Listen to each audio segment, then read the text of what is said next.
ये है त्रिपाठी निवास, जहाँ यामिनी देवी अपने बेटे नील और वरुण और बहुएं पलक और आंचल के साथ रहती हैं। ऐसे ही एक रोज। अरे क्या हुआ नील बेटा, तू इतना परेशान सा क्यों लग रहा है? वरुण कहाँ है? वो नहीं आया? वरुण भैया आज कैफे में थे और मैं आज स्टेशनरी और किराने की दुकान संभाल रहा था। और माँ, भगवान की कृपा से हमारी स्टेशनरी और किराने की दुकान बहुत अच्छी चल रही है। लेकिन हाल ही में जो हमने कैफे खोला है वो कुछ ठीक नहीं चल रहा। बस उसी की चिंता में हूँ। अरे उसमें क्या इतना, थोड़ा समय देना। अभी अभी तो खोला है हमने उसे। और कितना समय दूँ माँ? उसे खोले हुए लगभग 6 महीने होने को आए हैं और हम लोगों ने तो उसमें कितना इन्वेस्टमेंट किया है। लेकिन हर महीने जितनी उम्मीद करते हैं उससे बहुत कम मुनाफा होता है। परेशान मत हो अनिल, हो सकता है कि हमारी ही तरफ से कोई कमी रह गई होगी, इसीलिए कैफे ठीक से नहीं चल रहा होगा। हाँ देवर जी, आप आसपास की दुकानें देखो। उस एरिया में ज्यादातर किस तरह के लोग आते हैं, जवान बूढ़े या नॉर्मल? और वहाँ सबसे ज्यादा क्या खाया जाता है? हम ऑफर और सेल भी रख सकते हैं। कई सारे तरीके हैं जिनसे अच्छी मार्केटिंग करके हम कैफे में ग्राहकों को आकर्षित कर सकते हैं। और अगर तुम कहो तो मैं और भाभी कुछ दिनों के लिए कैफे संभाल सकते हैं। उसी बहाने स्टाफ में से 2 लोग कम कर देना, उतने ही हमारे पैसे भी बचेंगे। अगर दिमाग लगाकर इस प्रॉब्लम का सॉल्यूशन निकाला जाए तो हमारा मुनाफा जरूर होगा और हमारा कैफे अच्छा चलने लगेगा। मैंने आप दोनों से कोई राय नहीं मांगी है। वही तो। अरे तुम दोनों को किसने कहा मुंह खोलने के लिए? बड़ी आई अपनी राय देने वाली। चुपचाप जाकर खाने की तैयारी करो, वरना मैं तुम दोनों की राय में चौंक दूंगी। फिर देती फिर ना अपनी राय। लेकिन माँ जी, प्लीज भाभी, आप दोनों रसोई में ही अच्छी लगती हो और ये बिजनेस वगैरह संभालने के लिए हम दोनों भाई है यहाँ पर। इस तरह से दोनों बहुओं को चुप कराकर उन्हें रसोई में भेज दिया जाता है। फिर एक दिन, अरे ओ महारानियों, ये इतने पकवान किस खुशी में बनाए जा रहे हैं? आज कुछ खास है क्या? हाँ माँ जी, बस यूं ही समझिए। अरे लेकिन क्यों? क्योंकि आज शादी के बाद पहली बार हमारी सहेलियां आ रही हैं हमारे ससुराल में, और इसीलिए ये सारे पकवान बन रहे हैं। भाभी, मैंने सारी पूरियां तल दी हैं और अब मैं सोफे के कवर भी बदल देती हूँ और गमलों में नए फूल भी तो डालने हैं। छोटे मोटे काम बोलकर ढेर सारे काम बच गए हैं। एक मिनट, तुम दोनों ने किसे पूछकर अपनी सहेलियों को यहाँ बुला लिया? पर माँ जी, वो तो। अरे क्या माँ जी वो? ये मेरा घर है, तुम्हारा नहीं। और तुम दोनों ने खुद को क्या समझ रखा है? जो मन में आए वो कर देती हो। यहाँ कौन आएगा और कौन नहीं, ये सिर्फ और सिर्फ मैं तय करूंगी। और इस घर में तुम दोनों की नालायक सहेलियां कभी नहीं आएगी। जाओ, जाकर उन्हें मना कर दो। क्या? हाँ। पर माँ जी, हमने इतनी सारी तैयारियां भी कर दी हैं और हमारी सहेलियां अब रास्ते में ही होंगी। किसी भी वक्त यहाँ घर पर आती होंगी वो। तो आखिरी मिनट पर उन्हें ऐसे कैसे मना करें हम? वो सब मैं नहीं जानती। मेरा घर कोई होटल या धर्मशाला नहीं है। और ये सब तुम दोनों को उन्हें यहाँ बुलाने से पहले सोचना चाहिए था। और तुम दोनों भी यहाँ नई नई आई हो क्या, जो यहाँ के तौर तरीकों को नहीं जानती? पर माँ जी, हमारी सहेलियां यहाँ पर क्यों नहीं आ सकती? नील और वरुण भैया के दोस्त भी तो आते हैं यहाँ पर, और आप भी तो अपनी सहेलियों को अक्सर बुलाती रहती हो। हाँ, हम बुलाते हैं क्योंकि ये घर हमारा है और ये तुम दोनों का ससुराल है। देख पलक, ज्यादा सवाल मत कर। जितना कह रही हो उतना ही कर, वरना मुझसे बुरा और कोई नहीं होगा। ठीक है माँ जी, मैं अभी सबको कॉल कर देती हूँ और उन्हें यहाँ आने से मना करती हूँ। जल्दी कर। फिर आंचल अपनी सहेलियों को कॉल करके आने से मना कर देती है और इन सब से उन दोनों को काफी बुरा लगता है। लेकिन वो अपना दुख कहती भी किससे? फिर एक रोज, जब उन दोनों का कहीं बाहर घूमने का मन करता है, तभी, चलो ना वरुण, हम कहीं घूमने चलते हैं। मुझे तो घर पर बैठकर बहुत बोर हो रहा है। रोज बस वही रूटीन। सुबह उठो और रसोई में जाओ, फिर उसके बाद सारा दिन रसोई में ही चला जाता है। हाँ, तो उसमें क्या हुआ? और मैं इसमें क्या कर सकता हूँ? अपने सारे काम छोड़कर तुम्हें घुमाने में अपना टाइम वेस्ट करता बैठूं क्या? अरे नहीं वरुण, मैंने ऐसा कब कहा? अगर तुम्हारे पास खाली समय हो तो चलते हैं ना हम। और फिर प्लीज आचल, अरे तुम्हें तो बस यही लगता है कि तुम ही रोजाना सेम रूटीन फॉलो करती हो, लेकिन वहां दुकान पर हमें भी बहुत काम होता है। हम भी एक जैसी जिंदगी रोजाना जीते हैं। और तुम औरतों का क्या ही काम होता है? घर बैठे रहो। और क्या रसोई में दिन कट जाता है? थोड़ा बहुत ही तो काम होता है, लेकिन उसमें भी तुम्हारे हजार नखरे हैं। पर वरुण, देखो, मेरा दिमाग मत खाओ अब। और जाओ, जाकर मेरे लिए चाय और पकोड़े लेकर आओ। ठीक है वरुण, मैं अभी बना कर लाती हूँ। वैसे पकोड़े कौन से बनाने हैं? अरे तुम्हें इतना भी नहीं पता क्या कि मुझे कौन से पकोड़े पसंद है? पता है बाबा, अभी लाती हूँ। उदास होकर आंचल रसोई में जाती है। तभी वहां पर पलक भी उदास खड़ी होती है। आपको भी भैया ने मना कर दिया क्या? हाँ पलक। और तुझे? हाँ भाभी। नील को मैंने कहा तो वो चिल्लाने लगा। काम का सारा स्ट्रेस मुझ पर उतारने लगा। हमें तो इस घर में कोई समझ कर ही नहीं लेता। शादी से पहले मेरी लाइफ कितनी अच्छी थी। मैं रोज शाम को बाहर दोस्तों के साथ घुमा फिरा करती थी। लेकिन अब यहाँ ससुराल जब से आई हूँ, तब से मुझे बाहर निकलने की भी फुर्सत नहीं मिलती। और अगर कहीं बाहर घूमने फिरने की बात भी करो तो उल्टा हमें ही सुनाया जाता है और बताया जाता है कि हमारा काम ही क्या है। बस थोड़ा बहुत ही काम होता है। लेकिन असल में जब कोई एक गृहिणी की जिंदगी को एक दिन के लिए भी जिएगा, तब उसे पता चलेगा कि सुबह से लेकर रात तक एक गृहिणी कितना नॉनस्टॉप काम करती है, वो भी बिना किसी क्रेडिट या इज्जत के। बिल्कुल सही कहा आपने भाभी। खैर, किसी को कुछ भी कहकर फायदा ही नहीं है। पर हमें कोई घुमाने लेकर जाए या ना जाए, लेकिन हम दोनों जरूर जाएंगे। हाँ भाभी, आज शाम को ही हम सारा काम जल्दी निपटा लेंगे और फिर बाजार में लगे हुए मेले में जाएंगे। क्यों? लेकिन माँ जी से पूछना पड़ेगा। मुझे नहीं लगता कि वो हमें जाने देंगी। अरे बिल्कुल जाने देगी वो। इसलिए तो मैं बोल रही हूँ कि हम सारा का सारा काम पहले ही निपटा कर रख लेंगे। फिर उन्हें हमें कुछ कहने की नौबत ही नहीं आएगी।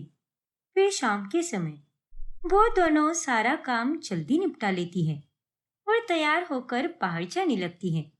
लेकिन यामिनी उन्हें देखकर बहुत गुस्सा हो जाती है और वो उन्हें रोक लेती है।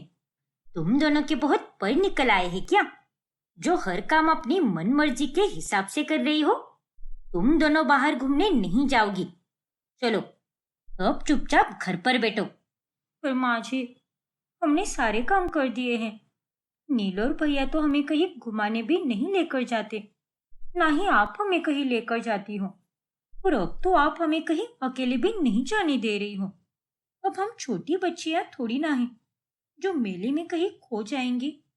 ले जाने दीजिए ना माँ जी, हमारा बाहर घूमने का बहुत मन कर रहा है।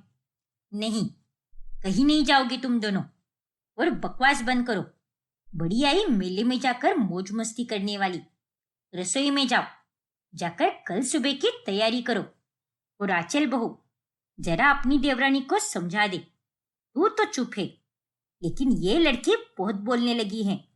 माफ करना माँ जी, पर मैं तो बस बाहर घूमने जाना चाहती हूँ। एक काम करते हैं ना, आप भी हमारे साथ मेले में चलो। बहुत मजा आएगा हमें वहां पर। पलक, जाने दो ना। नहीं भाभी, माँ जी, आप भी चलिए हमारे साथ। अरे पागल वागल हो गई है क्या तू? पहले ही मेरे घुटने में बहुत दर्द कर रहा है। तेल लगाकर बैठी हूं मैं, और इसमें मैं मेले में जाऊं जहां पर पागलों जैसी भीड़ होगी। देख पलक, अब मुझे इस विषय पर कोई बात नहीं करनी। दरवाजा बंद कर दो, बाहर बहुत ठंड हो रखी है। ठीक है माँ जी, अभी करती हूँ। इस तरह से फिर एक बार दोनों बहुओं का मन बहुत उदास हो जाता है। फिर जब पलक अपनी माँ से फोन पर बात करती है तभी, अब मैं आपको क्या बताऊं माँ, ये लोग तो मुझे बाहर कहीं जाने ही नहीं देते। मुझे मायके की बहुत याद आ रही है माँ। ऐसा नहीं कहते पलक बिटिया, अब तुम्हारी कुछ ही महीने पहले तो शादी हुई है, तो ऐसे में बाहर इतना घूमना फिरना सही नहीं होता। पति या परिवार के साथ घूमना अलग होता है और अकेले में घूमना अलग होता है बेटा। पर माँ, देख बेटा, शादी के पहले की बात तो कुछ और ही है, लेकिन शादी के बाद एक औरत को कई सारी चीजें दांव पर लगानी पड़ती है। अपनी ससुराल की इज्जत बरकरार रखनी पड़ती है। इसीलिए अपनी सास की बातों का बुरा मत मान और उनकी बातें जरा माना कर, वरना वो गुस्सा होकर यही कहेगी कि मायके वालों ने क्या सिखा कर भेजा है। ठीक है माँ, मैं आपकी बात समझ रही हूँ। फिर बाद में, देखिए ना भाभी, माँ मेरी कोई भी बात समझ ही नहीं रही, बस माँ जी की ही बातों को सही बोल रही है। ये औरतों को इतने दायरे में क्यों रखा जाता है? ऐसा क्या गुनाह किया है औरत जात ने जो सिर्फ उन्हें ही सहना पड़ता है? पता नहीं पलक, मेरे मायके वालों ने भी यही कहा। मेरी कभी कोई बात नहीं सुनी और बस हमारे ससुराल वालों की ही तरफदारी करते रहे। इसलिए मैंने तो उन सबको अपना दुखड़ा बताना ही बंद कर दिया है। अगर कोई हमें समझकर लेता ही नहीं तो ऐसे लोगों को क्या ही बताना। फिर एक रोज जब आंचल का जन्मदिन होता है, उस दिन कोई उसे विश भी नहीं करता और ये देखकर वो बहुत उदास हो जाती है। इस घर में तो सबको पता है कि आज मेरा जन्मदिन है, लेकिन उसके बाद भी किसी ने मुझे विश भी नहीं किया। कोई बात नहीं भाभी, आप निराश क्यों हो रही हो? मैं हूं ना। हैप्पी बर्थडे भाभी। थैंक यू पलक। जब मैं अपने मायके में थी तब मुझे रात के 12 बजे सरप्राइज मिलता था और बर्थडे के दिन भी बहुत से सरप्राइजेस मिलते थे, लेकिन यहाँ आकर सरप्राइज मिलना तो दूर की बात है, मुझे कोई भी जन्मदिन की बधाई तक नहीं देता। ये ससुराल ससुराल कम और कैद खाना ज्यादा लगता है। अरे छोड़ो ना वो सब भाभी, बस आज शाम को आप अच्छे से तैयार होकर बैठना। लेकिन किसके लिए तैयार हूं मैं? घर में ही तो बस बैठना है ना, थोड़ी ना कोई सेलिब्रेशन होने वाला है। होगा भाभी, हम सेलिब्रेट जरूर करेंगे। आज शाम को माँ जी बाहर जाने वाली हैं, फिर वो सीधे 10 बजे आएंगी और ऐसे में मैं हमारी पड़ोस की सहेलियों को यानी दिशा और मोहिनी को बुलाऊंगी और हम चारों मिलकर एक छोटा सा ही सही पर बढ़िया सा सेलिब्रेशन करेंगे। थैंक यू सो मच पलक, तुम सच में बहुत अच्छी हो। मेरी देवरानी नहीं बल्कि छोटी बहन जैसी हो तुम। हाँ हाँ बिल्कुल, इसीलिए तो ये छोटी बहन अपनी बड़ी बहन की खुशी के लिए ये सब कर रही है। देखो भाभी, एक बात तो मैं समझ चुकी हूँ कि हमारे जीवन में दुख कम होने से रहा, इसीलिए अब हमें दुखों की तरफ ध्यान देना छोड़कर बस खुश रहना होगा। अब आप भी बड़ी सी स्माइल करो और शाम को एकदम हीरोइन की तरह तैयार होना, फिर हम मस्त मस्त फोटोज खींचेंगे। वैसे मैंने मोहिनी और दिशा को इनवाइट कर दिया है, बस माची लास्ट मिनट पर आकर कोई गड़बड़ ना कर दे और चली जाए यहाँ से। हाँ पलक, वो तो है। फिर शाम के समय यामिनी बाहर चली जाती है और आंचल तैयार होकर जब हॉल में आती है तब सारी सजावट देखकर वो बहुत खुश हो जाती है। बाप रे, थैंक यू सो मच पलक, ये सरप्राइज तो बहुत ही प्यारा है। यू आर मोस्ट वेलकम भाभी। लेकिन इस सब में दिशा और मोहिनी ने भी मेरी बहुत मदद की है। तुम दोनों का भी बहुत बहुत थैंक यू, ये सब करके मेरे आज के दिन को स्पेशल बनाने के लिए। ये देखिए भाभी, मैंने आपका फेवरेट पाइनएप्पल केक बनाया है। जल्दी से विश मांगिए और इस केक को कट कीजिए। फिर हम चारों गाने गाएंगे, डांस करेंगे और बढ़िया बढ़िया सा खाना भी खाएंगे। फिर वो चारों मजे से एंजॉय करती हैं और 10 बजे के पहले ही पलक सब कुछ ठीक कर देती है ताकि यामिनी को कुछ भी पता ना चल सके। अरे पलक बहू, मेरे जाने के बाद घर पर कोई आया था क्या? नहीं तो माँ जी, लेकिन आप ऐसा क्यों पूछ रही हो? क्योंकि मुझे सब पता चल चुका है कि आज मेरी गैर मौजूदगी में हमारे घर पर आंचल का जन्मदिन मनाया गया है और तूने उन दोनों कलमुहियों को भी बुलाया था, दिशा और मोहिनी को, जिनकी सासों के साथ मेरा 36 का आंकड़ा है। क्या? हे भगवान, लेकिन ये बात माँ जी को कैसे पता चली? अब क्या होगा? पलक और आंचल बहुत घबरा जाती हैं। अब आगे क्या होगा जानने के लिए हमारा अगला भाग देखना ना भूलें। और अगर आपने हमारा चैनल सब्सक्राइब नहीं किया है तो अभी सब्सक्राइब कीजिए और बेल आइकॉन दबाना ना भूलें। सुषमा अपनी दोनों बहुएं अंजलि और बेला के साथ रहती है। एक रोज, अरे अंजलि और बेला बहू, सिर्फ यहीं पर खड़ी रहोगी या फिर मेरी सहेलियों के लिए नाश्ता पानी भी लाओगी? माफ कीजिए माँ जी, अभी लाते हैं हम। और बहनों, बताओ कैसा लग रहा है मेरा घर? रिनोवेशन के बाद तुम दोनों पहली बार आई हो ना, इसीलिए पूछ रही हो। हाँ सुषमा, तुम्हारा घर तो बहुत ही अच्छा लग रहा है।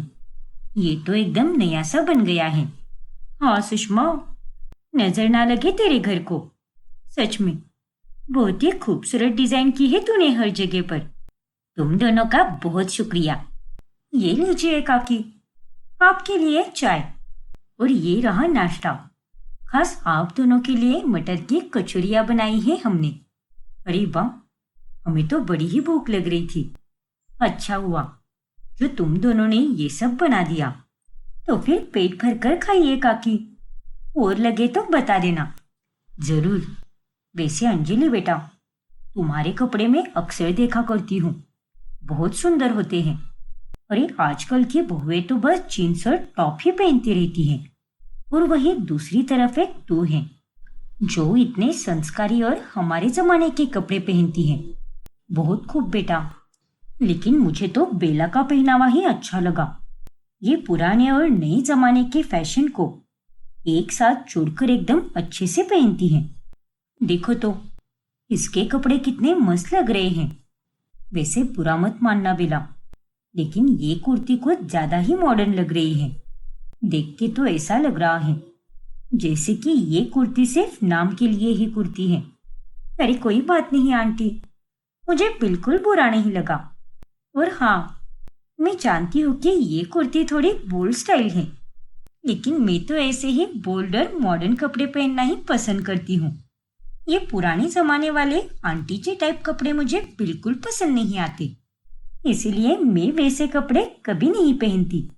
अरे बेला, तुम मेरी तरफ देखकर क्यों बोल रही हो? इसका तो यही मतलब हो सकता है कि तुम मेरे सिंपल और साधारण कपड़ों को आंटी जी टाइप कपड़े बोल रही हो। हाँ तो जो है वही बोल रही हूँ ना। अरे तुम्हारा फैशन तो एकदम आउटडेटेड है कि उसके बारे में मैं और क्या ही कह सकती हूँ। वक्त के साथ थोड़ा बदलना भी तो सीखो और अपने फैशन में थोड़ा बदलाव लाओ। मैंने तुम्हारा सुझाव नहीं मांगा है, तो अपनी ये विशेष टिप्पणियां अपने पास ही रखो। मैं अच्छी तरह से जानती हूँ कि मुझ पर किस तरह का फैशन सूट होता है। अपनी संस्कृति को बरकरार रखना चाहिए और आगे जाकर भी मैं ऐसे ही पुराने स्टाइल वाले ही कपड़े पहना करूंगी। फिर चाहे मुझे कोई आंटी जी कहे या कोई गवार कहे, मुझे उससे कोई फर्क नहीं पड़ता। हाँ तो मुझे भी कोई फर्क नहीं पड़ता। इतना इतरा कर कहने की कोई जरूरत नहीं है, समझ गई ना? अरे तुम दोनों अब बस भी करो। ये मेरी सहेलियां भी ना कुछ कम नहीं है। अरे तुम दोनों का पहनावा अपने अपने हिसाब से अच्छा ही है, और मैं तुम दोनों के पहनावे को बेहद पसंद करती हूँ। इसलिए ये तू मैं बंद करो और जाओ, जाकर अपना अपना काम करो। पर माँ जी, मैंने कहा ना अंजलि, अंदर जाओ। ठीक है माँ जी। सुषमा की बातों से वो दोनों चुप हो जाती हैं और अंदर जाकर अपना काम करने लगती हैं। उनकी ननद नैना दूर से ही ये सब देख लेती है और फिर वो उनके पास चली जाती हैं। अरे भाभी, आप दोनों ऐसे रूठे रूठे अच्छे नहीं लगते, कसम पैदा करने वाले की। आप दोनों का फैशन सच में एकदम कमाल धमाल और बेमिसाल है। इसलिए आप दोनों को ऐसे उदास होने की कोई जरूरत नहीं है। उल्टा मैं तो जब भी आपके कपड़े देखती हूँ तब वो देखकर मैं दंग रह जाती हूँ। क्योंकि वो बहुत सुंदर होते हैं। इसलिए प्लीज भाभी, अब उदासी छोड़कर जरा मुस्कुराओ। शुक्रिया नैना। अच्छा वो सब छोड़ो और तुम अपना बताओ। कल रात को तुम कितनी उदास थी, आखिर क्या बात है? हाँ नैना, सागर और तुम्हारे बीच सब ठीक तो है ना? हाँ भाभी, सब ठीक है, लेकिन अब सागर के घर वाले शादी के लिए बेताब हुए जा रहे हैं और मुझे तो कोई समझ ही नहीं आ रहा कि मैं हमारे घर वालों को कैसे मनाऊं इस रिश्ते के लिए। माँ और मेरे दोनों भाई कैसे हैं ये तो आप दोनों अच्छे से जानती हो, इसलिए मुझे थोड़ी टेंशन हो रही है। तुम चिंता मत करो नैना, हम दोनों भी कल माँ जी से बात करेंगे और फिर देखना, वो हमारी बात जरूर मानेगी। हाँ नैना, हम अपने अंदाज में मनाएंगे उन्हें। माँ जी की कमजोरी है खाना, और जिन्होंने उनके लिए बढ़िया खाना बना दिया वो व्यक्ति उनके लिए बहुत खास बन जाता है। हाँ नैना, अंजलि ने बिल्कुल सही कहा। कल हम माँ जी की पसंद के ही सारे पकवान बनाएंगे और फिर उसके बाद ही तुम्हारे और सागर के रिश्ते की बात छेड़ेंगे। कैसा लगा हमारा प्लान? एकदम मस्त भाभी। भगवान करे कि माँ मान जाए, और एक बार अगर माँ मान गई तो दोनों भाई भी कुछ कह नहीं पाएंगे। लेकिन भाभी, आप दोनों ये काम सच में कर लोगी ना? मैं सागर से बहुत प्यार करती हूँ और मुझे उसी के साथ शादी करनी है। अरे हाँ बाबा, तुम बेफिक्र रहो और जरा अच्छा सोचो, फिर सब अच्छा ही होगा। हाँ भाभी, वो तो है। फिर अगले दिन दोनों भाभियां सुषमा की पसंद के पकवान बनाकर उसे परोस देती हैं और उसी बीच में वो दोनों नैना और सागर की बात छेड़ देती हैं। अरे वाह, क्या कमाल के पकवान बनाए हैं ये, इसे खाकर तो मेरी आत्मा तृप्त हो गई। वैसे माँ जी, हम दोनों आपसे कुछ बोल रहे थे। वो लड़का एक कंपनी में मैनेजर की पोस्ट पर काम करता है और वो नैना से बहुत प्यार भी करता है माँ जी। हाँ माँ जी, वो दोनों पहले कॉलेज में साथ थे और उसके बाद उन दोनों में प्यार हो गया।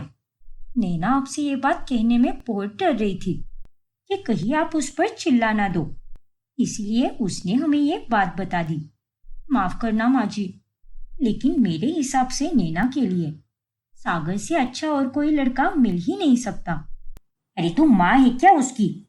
नहीं ना, तो तू होती कौन है ये तय करने वाली कि उसके लिए क्या अच्छा है और क्या बुरा है? अरे नहीं माँ जी, मैं तो बस आपको सुझाव दे रही थी। तुझे दूसरों को फालतू के सुझाव देने के अलावा और आता ही क्या है? चलिए आई मुझे सुझाव देने। अरे माँ जी, आप बस मेरे ही पीछे क्यों पड़ी हो? अरे पीछे नहीं पड़ू तो और क्या करूं? दोनों की दोनों नालायक हो और वो लड़का हमारी बिरादरी का नहीं है, तो ये शादी कैसे हो सकती है? पर माँ जी, जात से क्या होता है? प्रेम की कोई जात नहीं होती। अब वो दोनों एक दूसरे को कितना प्यार करते हैं और एक दूसरे में ही उनके जीवन की खुशी है, तो उससे बढ़कर और क्या ही हो सकता है माँ जी। हाँ माँ जी, प्लीज मान जाइए ना। एक बार दुनिया की नजर से नहीं, लेकिन एक माँ की नजर से तो देखिए, क्योंकि ये हमारी नैना की खुशियों का सवाल है, इसीलिए कह रही हूँ माँ जी। अरे चुप रहो तुम दोनों, बहुत चालाक हो। इस बारे में बात करने के लिए खास मेरे लिए तुम दोनों ने ये पंच पकवान बनाए ताकि मैं पिघल जाऊं। क्यों, सही कहा ना मैंने? अरे नहीं माँ जी, ऐसा कुछ भी नहीं है, बस हमारा मन कर गया, इसीलिए इतने पकवान बनाए हमने। सब समझती हूं मैं, ये बाल यूं ही सफेद नहीं हुए मेरे। कान खोलकर सुन लो और जाकर उस बेशरम को भी बता दो कि मैं उसके और सागर के रिश्ते को स्वीकार नहीं करूंगी और अब उसके हाथ पीले करने का समय आ गया है। इसीलिए मैं उसके लिए लड़के ढूंढ ही रही हूँ और भगवान जी की कृपा से मैं उसके लिए कोई अच्छा सा लड़का ढूंढ ही लूंगी, वो भी कुछ ही दिनों में। लेकिन माँ जी, आप उसकी खुशियों के खिलाफ क्यों जा रही हो? एक बार सागर से मिलकर तो देखिए ना, वो बहुत अच्छा लड़का है, उसका घर परिवार भी एकदम अच्छा है, हम सब जानते हैं उसके बारे में। और मैं समझती हूँ माँ जी कि आजकल के जमाने में ये सारे नौजवान लड़का लड़की बस टाइम पास के लिए ही रिश्ते रखते हैं, लेकिन सागर वैसा लड़का बिल्कुल नहीं है। वो हमारी नैना की बहुत इज्जत करता है। उसकी हर एक छोटी से छोटी खुशी का भी वो बहुत ध्यान रखता है। हाँ माँ जी, हम दोनों उसकी भाभियाँ हैं, इसीलिए उसकी इतनी परवाह करते हैं माँ जी, और इसीलिए कुछ सोच समझ कर ही आए होंगे ना आपके पास। प्लीज मान जाइए ना माँ जी। मैंने कह दिया ना, अब मुझे इसके बारे में और पाठ मत पढ़ा, और जाकर कह दो उसे कि उस सागर को अपने दिल और दिमाग से निकाल दे और अपनी शादी के लिए तैयार हो जाए। आजकल के लड़कों का तो मुझे कोई भरोसा ही नहीं है, इसीलिए मैं अपने हिसाब से ही उसके लिए लड़का ढूंढने वाली हूँ। बस अब बहुत हो गया, अब तो मुझे उसकी शादी जल्द से जल्द करानी होगी। बेला और अंजलि के इतने समझाने के बावजूद भी सुषमा उनकी कोई बात नहीं मानती, और ये जानने के बाद नैना का दिल और टूट जाता है। ओ नो, अब क्या होगा भाभी? माँ जी ने तो मना कर दिया। इसका मतलब मेरी और सागर की लव स्टोरी यही खत्म हो जाएगी। नहीं नहीं, ऐसा नहीं होना चाहिए भाभी। मुझे सागर के सिवा और किसी से भी शादी नहीं करनी।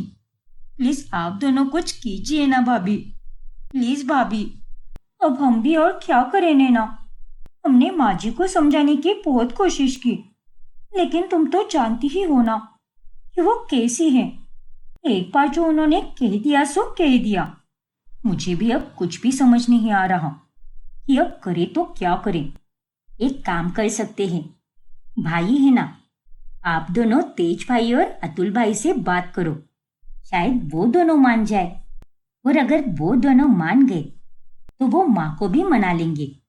एक वक्त पर माँ आप दोनों की बात नहीं मानेगी, लेकिन वो भाइयों की बात जरूर मानेगी। हाँ नैना, ये तुमने बिल्कुल सही कहा। हो सकता है कि अतुल और तेज भाई हमारी बात मान जाए।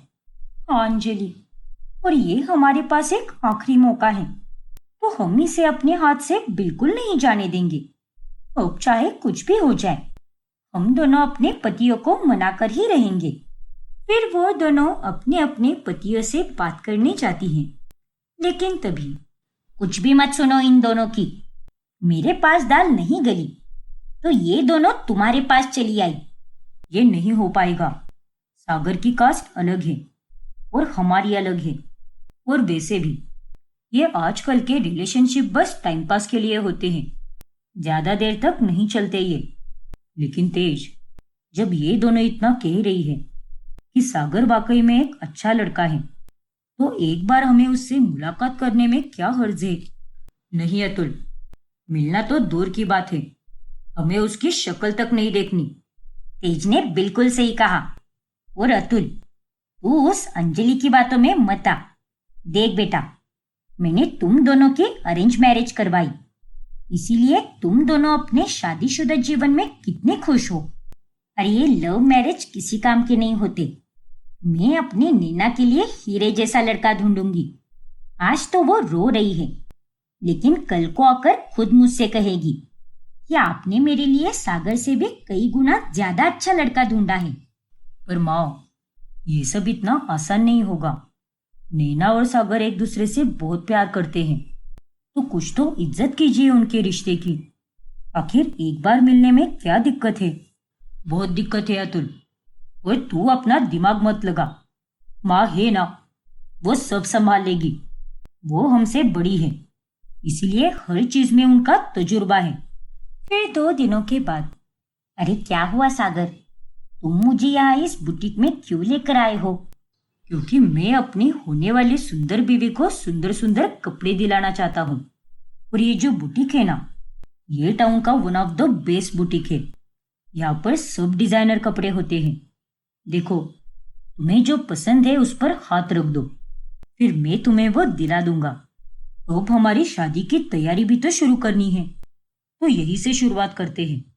नहीं सागर, हमारी शादी के सपने देखना बंद कर दो, क्योंकि वो कभी नहीं हो पाएगी। क्या? लेकिन क्यों नैना, तुम ऐसा क्यों कह रही हो? फिर नैना सागर को सब कुछ बताती है। नहीं नैना, मैं तुम्हारे सिवा किसी और के साथ अपनी जिंदगी बिताना तो क्या, उसके बारे में सोच भी नहीं सकता। प्लीज कुछ करो ना।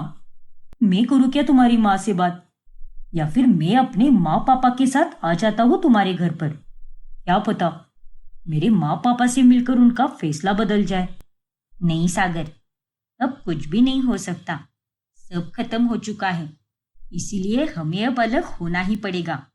सॉरी सागर, लेकिन मैं अपनी माँ के फैसले के खिलाफ नहीं जा पाऊंगी। और मुझे ये भी पता है कि तुम भी अपनी फैमिली को दुखी नहीं करना चाहोगे, इसीलिए मुझे भूल जाओ सागर, और दूसरी किसी लड़की के साथ शादी कर लो। मैं भी अपनी माँ के चुने हुए लड़के से ही शादी करूंगी, क्योंकि मेरे पास और कोई रास्ता नहीं है। फिर दिल पर पत्थर रखकर वो दोनों अलग होने का फैसला ले लेते हैं और उन दोनों के घर वाले उनके लिए रिश्ता ढूंढना शुरू करते हैं। अरे निकम्मी, ये क्या पहना है तूने? अगर तुझे किसी पार्टी में जाना होता है तो 10 घंटे पहले ही तैयार होकर बैठती है तू, और आज जब तुझे पता है कि तुझे देखने के लिए लड़के वाले आने वाले हैं, तो फिर तू ऐसे क्यों बैठी है? अरे तैयार कब होगी तू?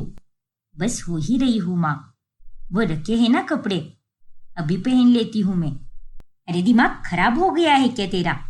इतने सादे से कपड़े पहनकर आएगी क्या तू उन लोगों के सामने?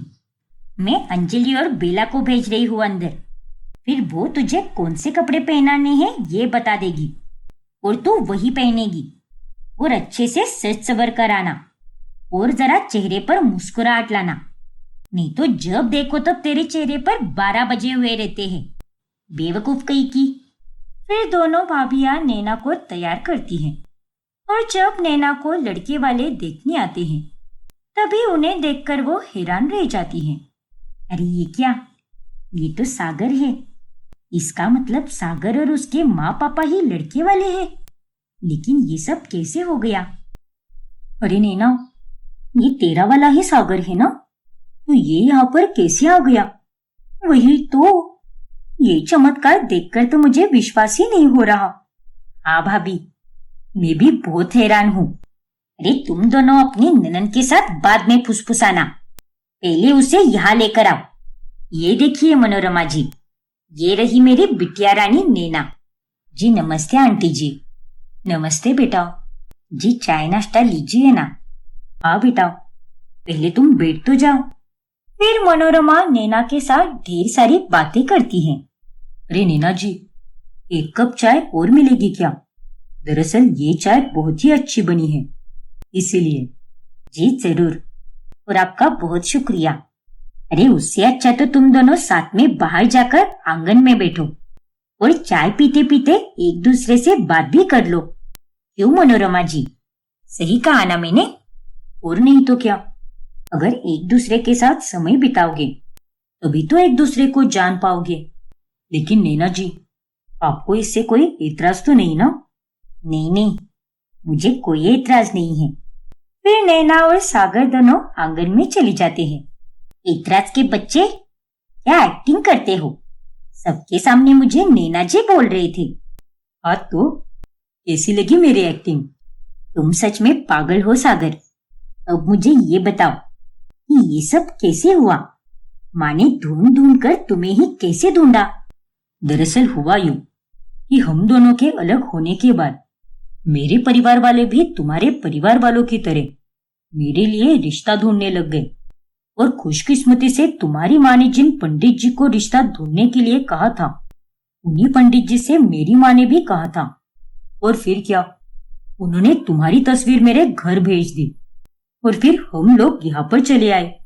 बाप रे, मुझे तो अब भी यकीन नहीं हो रहा कि तुम मेरे घर पर लड़के वाले बनकर आए हो। हाँ नैना, ये सब तो बस मैंने फिल्मों में ही देखा है, लेकिन आज हकीकत में हमारे साथ भी किस्मत ने क्या खेल खेला है। देखो, कायनात भी हमें मिलाना चाहती है, और इसीलिए हम दोनों अलग होकर भी फिर से एक बार साथ में आ ही गए, वो भी इस तरह से। हाँ सागर, सही कहा तुमने, हमारे रिश्ते को किसी की नजर ना लगे। सागर और नैना का रिश्ता पक्का हो जाता है। फिर उनके जाने के बाद, अरे क्या माँ आप भी, पहले तो आपने बड़ा कहा था कि जात अलग है तो शादी नहीं हो पाएगी, और अब आपने ही मेरे लिए दूसरी जात वाला लड़का ढूंढ लिया और उसके साथ मेरा रिश्ता फिक्स भी करवा दिया। हाँ तो अरे ये वाला सागर और उसका पूरा खानदान बहुत अच्छा है। माना की जात अलग है, लेकिन वो लोग तुझे बहुत खुश रखेंगे, किसी चीज की कमी नहीं होने देंगे तुझे, और इस बात पर मुझे पूरा भरोसा है। पंडित जी ही लेकर आए थे ये रिश्ता, तो कुछ सोच समझ कर ही लाए होंगे ना, और हमने भी अपनी तरफ से पूरी जांच की है। वो लड़का बहुत अच्छा है। ठीक है माँ, अगर आप कह रही हो तो अच्छा ही होगा, और तेरे उस सागर से अच्छा तो यही वाला सागर अच्छा है, और तुझे तो मेरा शुक्र मनाना चाहिए। लेकिन एक तू है जो यहाँ आकर तू मुझे सुनाई जा रही है एहसान फरामोश की। अरे नहीं माँ, मैं आपको नहीं सुना रही, और वैसे भी जो भी हुआ वो सब मैं भूल गई हूँ। आप मेरी माँ हो, तो आप जो भी बोलोगी मैं वही करूंगी। आप तो हमेशा मेरा अच्छा ही चाहोगी ना। और सच कहूँ तो मुझे मेरे वाले सागर से ज्यादा यही वाला सागर अच्छा लगा। बातों से ही समझ आ रहा था कि ये लड़का कितना समझदार और केयरिंग है। ये हुई ना बात। अब हमें सगाई की तैयारी शुरू करनी होगी। 15 दिनों के बाद तेरी सगाई होगी, फिर उसके 1 महीने के बाद शादी का मुहूर्त है। ठीक है माँ, जैसा आपको सही लगे। आखिरकार हमारी ननद की शादी होने ही वाली है। मैं तुम्हें बहुत मिस करूंगी नैना।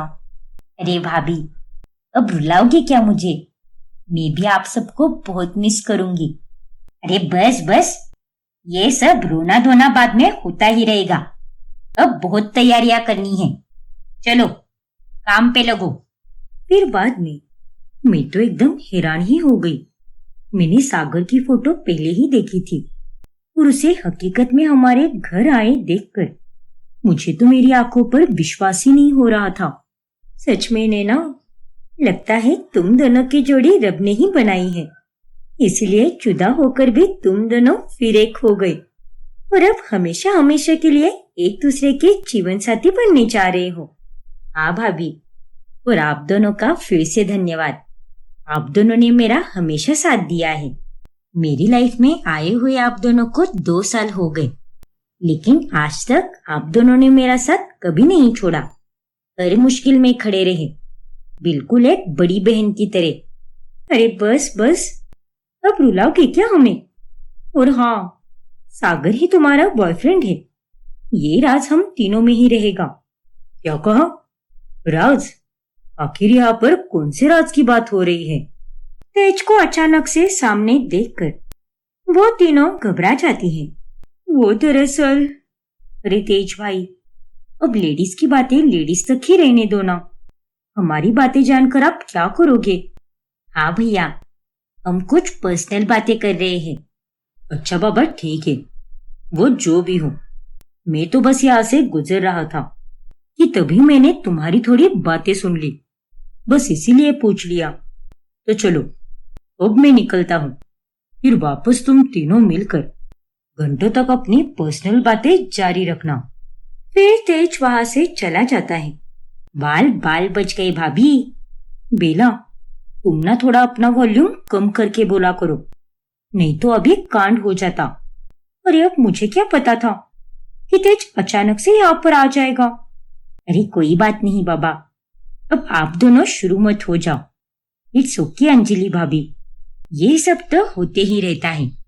फिर सगाई की तैयारियां शुरू की जाती हैं। चलो नैना, तुम्हारे सगाई की ड्रेस की खरीदारी तो मेरे ही अनुसार होगी। अब तुम तो जानती ही हो, सभी लोग मेरे पहनावे की कितनी तारीफ करते हैं, इसीलिए तुम्हें मेरे होते हुए अपनी शादी के पहनावे की चिंता करने की कोई जरूरत नहीं है। 1 मिनट हो, ये सगाई है, ना कि कोई पार्टी जो तुमसे राय ली जाए। बेला, तुम तुम्हारा ये मॉडर्न फैशन अपने पास ही रखो। और नैना, तुम्हारे सगाई की खरीदारी तो मैं ही करूंगी। देखो, मोहल्ले में और बाकी की जगह पर सभी लोग मेरे पहनावे की कितनी तारीफ करते हैं, क्योंकि मेरा पहनावा साधारण ही सही पर सुंदर और जचने जैसा होता है, ना कि इस बेला के जैसा उबड़ खाबड़ सा। चुप करो अंजलि, तुम अपना गवार फैशन अपने पास ही रखो। बेचारी मेरी खूबसूरत ननद को अपने घटिया पहनावे का शिकार मत बनने दो। और नैना, मैं तुम्हें जो कह रही हूँ वही पहनो तुम, इसकी बातों में मत आओ। अरे ये तो अभी तक 90 में ही फंसी हुई है, जमाना कहाँ से कहाँ चला गया है। लेकिन इसे तो बस बहन जी ही बनकर घूमना है। हाउ डे यू बेला, तुमने मुझे बहन जी कहा? ज्यादा चिल्लाओ मत। और क्या गलत कहा मैंने? बहन जी ही तो हो तुम। अरे अरे बस बस, अब आप दोनों झगड़ना बंद करो। अरे तुम्हें क्या लगता है 4 लोग तुम्हारी तारीफ करते हैं तो तुम खुद को हीरोइन समझने लगी हो? अरे तुम्हारे इस ओल्ड फैशन कपड़ों की तारीफ तो बस आंटियां ही करती हैं। कभी किसी जवान से अपनी तारीफ सुनी है क्या तुमने? और आंटियां तो करेगी ही ना, क्योंकि वो ठहरी पुराने जमाने की। जरा अपने पहनावे को बदल दो। हम अभी 2025 में जी रहे हैं, ना कि 90 के शतक में। इडियट कही की तुम्हारी तो। रुको, अभी देखती हूं मैं। तभी वहां पर सुषमा आती है। अरे बस भी करो, इतनी मुश्किल से आग लगी थी मुझे, लेकिन तुम दोनों के कारण मेरी सारी नींद खराब हो गई। जब देखो तो बस चिल्लम चिल्ली ही लगी रहती है। देखिए ना माँ जी, बेला मेरे फैशन का मजाक उड़ा रही है। हाँ तो तुम भी मेरे फैशन के तारीफों के पुल नहीं बांध रही। पहले इसी ने मेरे फैशन की बुराई की, इसीलिए मैंने भी इसके लिए बुरा बोला। और मेरे पास फालतू का समय बिल्कुल नहीं है जो मैं तुमसे ऐसे बहस करती बैठूं। समझी कि नहीं? हाँ तो मेरे पास भी नहीं है जो मैं तुम्हारे मुंह लगूं। अरे अब चुप हो जाओ, या फिर मैं दोनों के मुंह पर सेलो टेप लगा दूंगी। और नीना बेटा, तू सगाई की खरीदारी के लिए बेला के साथ जा। लेकिन माँ जी। देख अंजलि, मैं यही नहीं कह रही कि तेरी फैशन अच्छी नहीं है, लेकिन सगाई जैसे फंक्शन में थोड़े मॉडर्न स्टाइल वाले ही कपड़े अच्छे लगते हैं। हमें समय के साथ बदलना ही चाहिए। अरे आजकल की सगाइयां पहले जैसी नहीं रही। बहुत मजा आता है आजकल। अरे आजकल तो सगाई किसी पार्टी की तरह मनाई जाती है। इसलिए नैना को बेला के साथ ही जाने दो। और बेला बहू, नैना के लिए कोई मॉडर्न सा ही गाउन खरीदी करना। ठीक है माँ जी, मैं इसके लिए एकदम टिप टॉप गाउन खरीदूंगी, आप बेफिक्र रहिए। फिर नैना बेला के साथ बुटीक चली जाती है। ये देखो नैना, ये कैसा रहेगा? इसका डिजाइन और इसका रंग तुम पर बहुत जचेगा नैना। लेकिन बेला भाभी, ये रंग तो थोड़ा फीका फीका सा लग रहा है। मैंने इससे पहले ऐसा रंग कभी नहीं पहना, इसलिए मुझे ऐसा लग रहा है कि ये कलर मेरे स्किन कलर पर अच्छा नहीं लगेगा। पर ऐसा किसने कहा तुझे? जरा खुद को आईने में देख। इस रंग में तो तुम्हारी सुंदरता और भी निखर कर आती है। सच में नैना, तुम यही वाला ले लो। ठीक है भाभी, लेकिन भाभी एक बार मैं ये वाला भी ट्राई करके देखती हूँ। मुझे इससे अच्छा ये वाला लग रहा है। अरे नहीं नैना, ये वाला ट्राई मत करो तुम। मैं कह रही हूँ ना तुम्हें, यही वाला ले लो तुम। अरे इसमें तुम एकदम ऐश्वर्या राय जैसी लगोगी, देखना तुम। और सागर तो तुम्हें इस ड्रेस में देखकर फ्लैट ही हो जाएगा। क्या भाभी आप भी? अच्छा ठीक है, मैं एक बार सागर को वीडियो कॉल कर लेती हूँ, उसकी भी राय लेनी जरूरी है ना। अरे नहीं नहीं, उसे वीडियो कॉल क्यों करना है? एक बार मैंने कह दिया ना, तो मुझ पर भरोसा नहीं है क्या तुम्हें? और तुम इसमें कह डाल रही हो ना। ठीक है फिर, कोई बात नहीं। चल अब जल्दी से ये ट्राई करके देख। अगर साइज कम ज्यादा हो गया तो अभी बनवाने देते हैं उसे। सगाई में बस 2 हफ्ते ही बचे हैं, तो टेलर कहीं लेट वेट ना कर दे। ठीक है भाभी, मैं अभी ट्राई करके देखती हूँ। फिर नैना चेंजिंग रूम में जाकर वो ड्रेस पहनकर देखती है, लेकिन वो उसे कुछ ज्यादा अच्छा नहीं लगता। ये ड्रेस मुझ पर सूट तो हो रहा है ना जाने क्यों इसे पहनकर मुझे वो वाव वाली फीलिंग आ ही नहीं रही। एक बार फोटो क्लिक करके सागर को सेंड कर देती हूँ, नहीं तो जाने दो, बेला भाभी के पहनावे की सब कितनी तारीफ करते हैं, और अगर उन्होंने मेरे लिए कुछ चुना है तो वो ड्रेस मुझ पर अच्छा ही लगेगा। वैसे भी मेरा फैशन सेंस थोड़ा कच्चा ही है। मैं ज्यादा कुछ सोचे बिना नैना बेला पर विश्वास रखकर वो गाउन खरीद लेती है और फिर घर जाने के बाद वो गाउन सभी को पसंद आता है सिवाय अंजलि के। ये क्या ही नैना, ये तुम क्या उठा कर लाई हो? अरे ये भी कोई कपड़े होते हैं क्या? और ऐसे कपड़े सगाई में कौन पहनता है भला? और ये रंग कैसा है? ये रंग तो तुम पर बिल्कुल नहीं जचेगा। देखो, तुम मुझे मुंहफट कह सकती हो या फिर बुरी भी बोल सकती हो, लेकिन जो है सो है। मैं तुम्हारे मुंह पर कह रही हूँ। अरे बस करो अंजलि, जब किसी चीज के बारे में कोई जानकारी ना हो तो अपनी फालतू की टिप्पणी नहीं देनी चाहिए। नैना एक मॉडर्न लड़की है और उसकी मॉडर्न सगाई के लिए मैंने मॉडर्न कपड़े ही खरीदे हैं। So just shut up. You shut up. अरे तुम दोनों भी शट अप हो जाओ। जंगली बिल्ली की तरह लड़ने लगती हो। और बेला बहू, तूने जो चुना है एकदम सही चुना है। और वैसे भी मेरी नैना है ही इतनी सुंदर कि ये जो भी ड्रेस पहनेगी वो इस पर और निखर कर आता है। थैंक यू माँ जी। लेकिन बाद में जब सागर वो फोटो देखता है तभी वो नैना को तुरंत कॉल करता है। क्या? और नहीं तो क्या नैना, अरे सगाई के कपड़े तो हमारी ही तरफ से आने वाले हैं ना। सॉरी सागर, मुझे तो ये बात पता ही नहीं थी कि तुम्हारे यहाँ पर सगाई के कपड़े लड़के वाले ही देते हैं। अगर मुझे ये बात पहले पता होती तो मैं बेला भाभी के साथ शॉपिंग करने जाती ही नहीं। अरे शॉपिंग की तो की, लेकिन कम से कम एक बार मुझे वीडियो कॉल तो कर लेती। देखो नैना, मैंने सगाई के लिए जो कपड़े खरीदे हैं उनके साथ तुम्हारे ये कपड़े बिल्कुल नहीं जाएंगे। अरे हम दोनों के कलर्स मैच ही नहीं करेंगे। और वैसे भी ये कलर तुम पर इतना सूट भी नहीं कर रहा। लेकिन बेला भाभी ने तो कहा था मुझे कि ये कलर मुझ पर बहुत अच्छा लग रहा है, इसलिए मैंने आंख बंद करके उनकी बातों पर यकीन कर लिया और ये ड्रेस फाइनल करके खरीद भी लिया। अरे हद होती है नैना, अब मैं क्या ही कहूँ। देखो सागर, जैसे मुझे फैशन की इतनी सेंस नहीं है वैसे ही तुम्हें भी तो नहीं है ना। हो सकता है कि आजकल के ट्रेंड के अनुसार ये ड्रेस मुझ पर अच्छा लग जाए।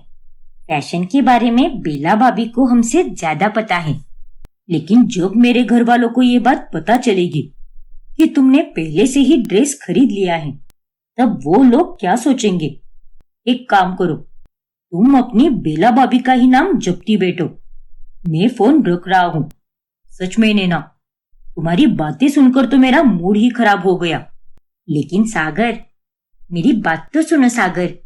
सागर कॉल कट कर देता है और ये देखकर नैना भी काफी चिंतित हो जाती है। अब आगे क्या होगा जानने के लिए हमारा अगला भाग देखना ना भूलें। और अगर आपने हमारा चैनल सब्सक्राइब नहीं किया है तो अभी सब्सक्राइब कीजिए और बेल आइकॉन दबाना ना भूलें।